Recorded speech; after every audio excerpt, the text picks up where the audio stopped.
नमस्कार पुष्पालक मित्रांनो, स्वागत आहे आपल्या फेड गुरु या युट्यूब चॅनलवरती. मित्रांनो, आजच्या व्हिडिओमध्ये आपण लिक्विड मल्टीस्टार एच आणि पावडर मेटाबोलाइट मिक्स या दोन औषधांचा आपल्या गायीमध्ये, आपल्या कालवडींमध्ये वापर केल्यानंतर आपल्याला त्या ठिकाणी कुठले फायदे हे पाहायला मिळतात, तर या विषयावरती माहिती घेणार आहोत.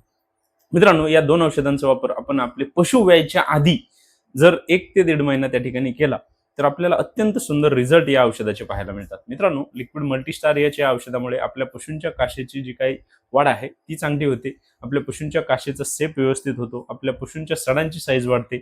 आपल्या पशूंच्या काशेची इम्युनिटी वाढते आणि आपले पशु व्यायल्यानंतर आपल्या पशूंच्या दुधाच्या उत्पादनामध्ये वाढ होते.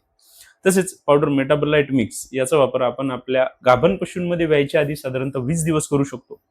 या पावडरचा वापर आपण आपल्या पशूंमध्ये केल्यानंतर आपल्या पशूंमध्ये होणारे जे काही आजार आहेत, हायपोकॅल्शिमिया असेल, किटोसिस असेल किंवा इतर कुठले मेटाबॉलिक आजार असतील, रिटेन्शन ऑफ प्लासेंटा असेल, तर यांसारख्या आजारांना टाळण्यासाठी या पावडरचा अत्यंत चांगला फायदा आपल्याला पाहायला मिळतो. मित्रांनो, या दोन औषधांचा आपण ज्यावेळेस आपल्या पशूंमध्ये एकत्रित वापर त्या ठिकाणी करतो तर आपल्याला अत्यंत सुंदर फायदे हे आपल्या पशूंमध्ये पाहायला मिळतात. आपल्याला जर या विषयावरती सविस्तर माहिती पाहिजे असेल तर त्याचा व्हिडिओ आपल्या युट्यूब चॅनलवरती अपलोड केलेला आहे. आपण तो नक्की पहा. धन्यवाद.